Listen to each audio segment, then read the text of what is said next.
Welcome to Montreal Rocks. And today, very excited.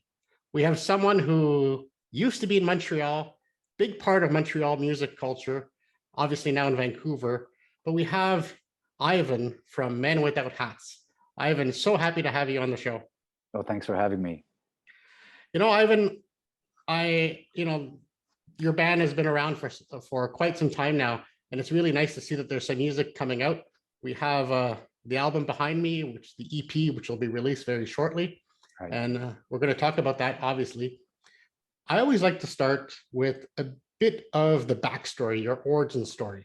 I want to know, who is the real Ivan? So I know that when you grew up, your parents used to listen to both classical and country music, so you're surrounded by that. But there often comes a time where music becomes our own. Is there a band or a song that maybe struck you a different way, where music went from something you maybe just heard to something you felt in your heart? Yeah, well, I grew up in Montreal in the 70s, so I was very influenced by progressive rock and bands like Genesis, Peter Gabriel. Those are probably some of my biggest influences. And I've always said that new wave was for me anyway, was progressive rock music, keyboard music plus disco equals new wave. So that's kind of what I brought to the table. I even think I'm going to set the scene for you. It's late at night, you're listening to Chom FM, and you're hearing Autobahn by Kraftwerk for the first time. What's going through your mind at that moment? Yeah, that was a game changer for me, for sure. That was well, the first thing was trying to figure out who it was, because in those days they'd play hours of music and not tell you who it was. And I heard that was one song that just blew my mind completely. It was off the charts. Another one was David Bowie, Space Oddity. I kept hearing it in the middle of the night on CKGM FM, as it was called back then. Oh, CKGM! Wow, I remember that too. Well, it was CKGM FM. That was Shom's original name, and so I'd hear Space Oddity and didn't know who it was either. Just completely fell in love with the song, and came home from school one day and I heard it coming out of my brother Colin's bedroom, and he had bought the album and was listening to it on his turntable, trying to figure out the Mick Ronson guitar parts. So yeah, it was those were mysterious times. It's back in the day where we used to listen to Brave New Waves or something and be there with our tape recorder ready to capture a good song in case it never came back again. Exactly. Quite different now. Sharing mixtapes. So obviously you got this music influenced by those that are surrounding you. You got into the whole show and progressive rock thing, and obviously that brought you. I mean, you had a punk band, but we finally got into the electronic band that spawned so many good hits and was the beginning of your career. Even at one point, I think you had a zine back in the day, and that's another thing we share in common. Yeah. What was your favorite thing from Surfing Bird zine, if you remember that? Yeah, it was just the whole DIY kind of attitude and the blend of new music, new art, new clothes, new hairdos, just a whole new approach to art, I guess. And it was people that I met at McGill University.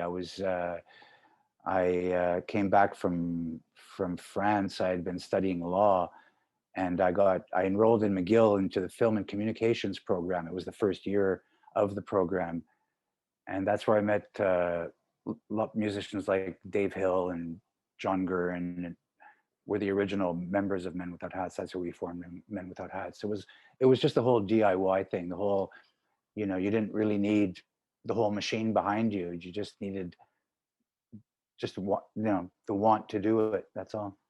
There was something special about zines, and I'm sure a lot of the viewers, especially your newer viewers, or newer fans, have no clue what they are. But really, they're like the original podcast or the original blog. I mean, it was really photocopied magazines that you just pass around with friends, and that's where you'd find all the cool bands, because this is the true underground.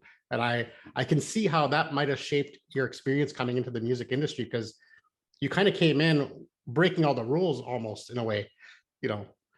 Yeah, well, that was the whole punk rock attitude. It was the punk and new wave kind of got lumped into the same boat because, well, in the record stores, there was always one section punk new wave, but it was also in the clubs too, for booking shows.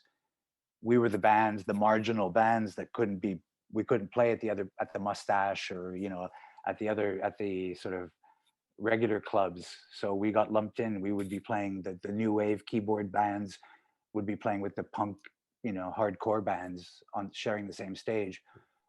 So the ethics kind of kind of blended. The punk bands tried to get a little bit more commercial, and the commercial bands tried to have a little bit more edge to them. So it was a good mix. It was happy times.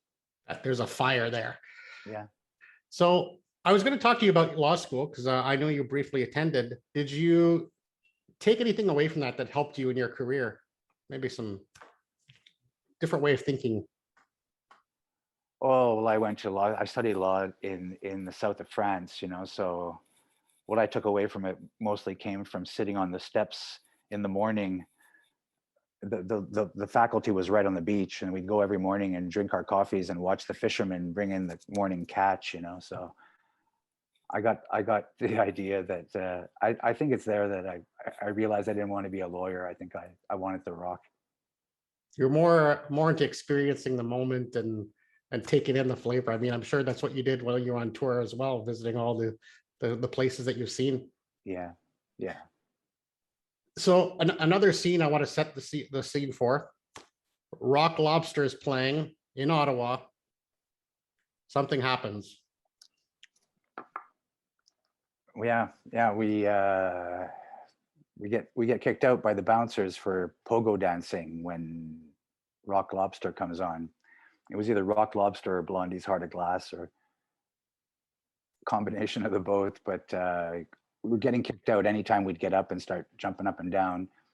We'd get kicked out. So that's a true story. I went home and I just wrote this song. I can dance if I want to, and it was also changing times in music. It was a lot of things were changing. I remember we couldn't slam dance at shows. It was just still unknown. People thought that it was violence, but really, Well, yeah, they thought we were fighting. So that's we were getting tossed out because people thought we were fighting. We were banging up against each other, and it was the precursor of slam dancing. So and of it course, if was. somebody fell, there was five hands greeting you to help you back up. Oh yeah, for sure. It was all in good fun. So I was not going to talk about the safety dance, but because it's on this new album, I figured it's safe to do so. But you must have talked about this song over and over and over again. Do you think? I want your opinion on this. Was safety dance a blessing or a curse, or maybe a bit of both, depending on what time? Oh no, definitely a blessing. No curse at all. Definitely a blessing. I enjoy playing it every time. I enjoy talking about it. I enjoy, just it's I somehow feel that the song is bigger than than I am, or bigger than the band, and like I've come to realize that a lot more people know the song than know who does it, or know who sings for the band who does the song. And sometimes I feel, I've said this before, I feel like a museum curator going around and presenting this artifact around the world to people, and To younger and younger generations too. and the younger generation is totally enjoying it. The older, my original fans are still showing up. They're bringing their kids and sometimes their grandkids too. So it's awesome. It's been a blessing for me. I've been doubly blessed. It's to have, one song is great. I have a couple of songs out there that have Pop Goes the World, that have Sideways. gone, They yeah, just that keep have gone adding up. around, yeah, that have gone, that have reached quite a few people. So it's something. When you start off, you obviously, when bands start off, they think that everything they do is great and everything they do is going to be a hit. But then you realize as the years go on that that's not the case. And so, like I say, I'm doubly blessed. And of course, I like the fact that new generations are getting to know Men Without Hats and the discography and the evolution. I mean, you went from punk to more of a pop band with a lot of keyboards. to a more guitar oriented band, and now you're coming full circle with this new album, which is really interesting to see the way that you had a take on these songs. I mean, the Safety Dance is a very mellow version, almost Mhm. like an acoustic set, I would say. Yeah. And but I want to save that for a couple of minutes. Just going back to the video, I mean, even the video for the song Safety Dance was quite different. And you came in just, sometimes it's talent with a bit of luck. You came in at that time just when Much Music was listening to, Oh, looking for videos. absolutely. Absolutely. Absolutely. That's the one thing, like they say in the restaurant business, location, location, location. In the music business, it's timing, timing, timing. You have to have a lot of ingredients, but you got to have them all come together at the same time. And like you said, it was the birth of MTV. We were one of the first videos to get, every video got heavy rotation. They only had 3 or 4, you know. So it was that. It was new technology was there. It was just the new wave. We were at the right place at the right time with the And right of song. course, you showed the Morris dance. Yeah. Well, I think that's one of the things that made, that adds to the longevity of the song, the timelessness of it. I think, like you say, it was surprising. The video was surprised a lot of people, because I think a lot of people expected Mr. New Wave. They expected maybe some zippers and some hairdo gel, or The the flock of seagulls haircut. exactly, And so we come out looking like Peter Pan or the Pied Piper, and but that's it. It's still, you look at it today and it doesn't look dated. It doesn't look like one of those videos that people chuckle at when they see it. But the It's people that interviewed you back in the day are look very dated. I mean, the whole close of the 80s and the 90s was kind of funny, but like you yeah, said, the video hasn't aged, and you're getting better with age, so that's all yeah. good. Well, like I always said, my one of the things I always believe is today's cool is tomorrow's fool. So that's one thing you always got to keep into perspective. So you kind of said yourself that you're kind of a watershed writer. You kind of open up the floodgates all at once, normally because of a traumatic event. What was it that opened up the floodgates for these new releases? Was it the pandemic that poured this all out, or was it something else? No, the pandemic, strangely enough, had nothing to do with it. We had planned to record a couple of years ago. We had sort of put a hold on the bookings. We had decided to take a certain amount of time off and to go and isolate ourselves and make this record. So it didn't affect us, like our schedule or anything like that. It didn't affect our touring. It didn't affect any kind of releases that we had. Like it affected a lot of other people I know, and the whole industry, and not only us.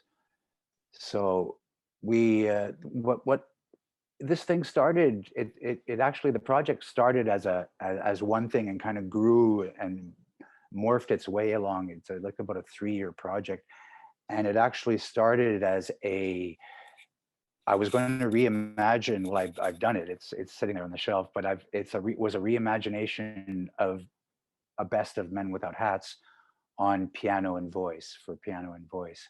Hmm. And the No Friends of Mine comes from that project. That was part of that project. As it grew along, it became sort of like I started, it maybe started adding a few covers to it, and then a few covers started coming in, and I did the Tragically Hip song on piano and voice, and then it just started growing. We started building the songs, and it just kind of grew like that, and it grew into a cover record and 12 original songs. The original songs some were written 40 years ago, some were written on the road in the last 10 years in the back of the bus, some were written on top of the Malahat while we were making the record. Colin wrote some of them. It was there was no one sort of event that sort of was the catalyst, but it was more of just an organic thing that kind of grew. We felt it was time to make put some new music out there. We hadn't made a record for almost 10 years, since Love in the Age of War, so it was time to start recording.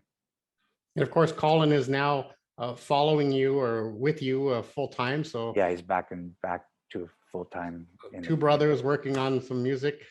yeah.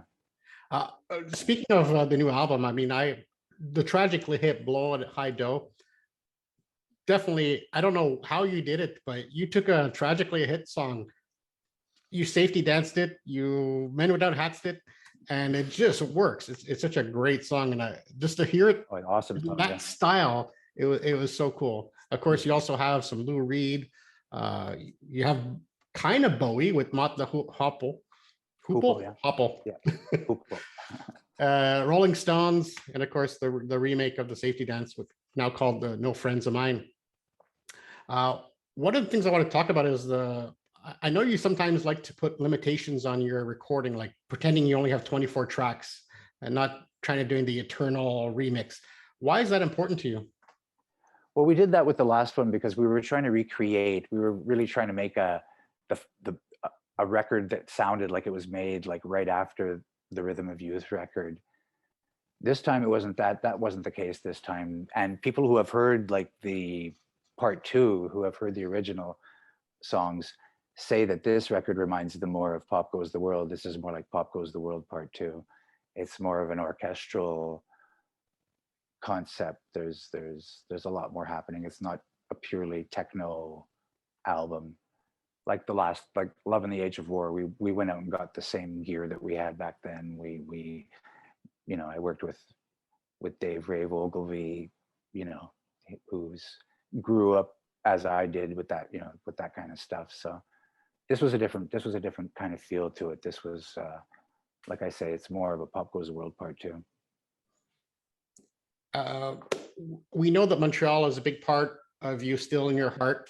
You played the Jazz Fest, which was really awesome. I wish I would have been there for that, to see you pop up in the middle of the crowd and start singing. I heard it was amazing.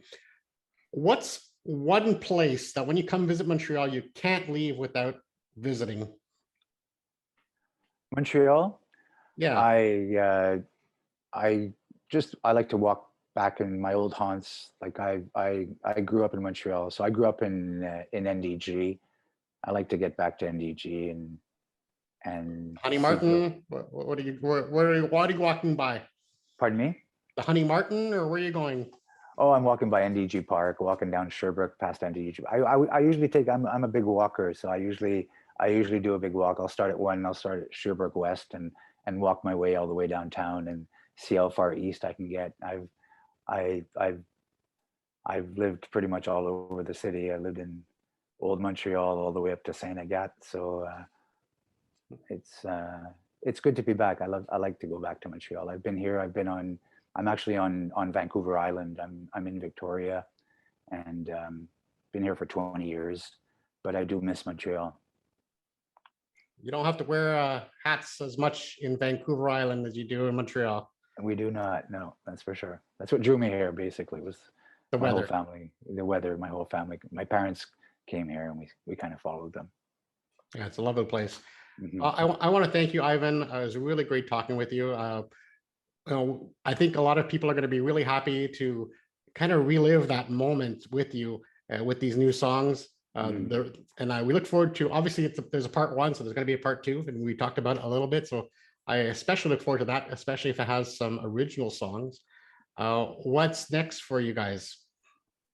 Well, the next year is the 40th anniversary of Rhythm of Youth, so we've got a big 40th anniversary Rhythm of Youth tour planned, and we'll be playing the album. The first set will be the album in its entirety. So that's one thing that people have been asking us for a long time, and that's one thing we're doing. We're just finishing off some shows in the States here with Flock of Seagulls. Excuse me, and that's it. I'm getting ready for next year. We look forward to it. Maybe you'll walk around. We'll see you walking around town, and we'll get to say hi. Yeah, for sure. Come on, dude. Thanks so much. Okay, thanks a lot, buddy.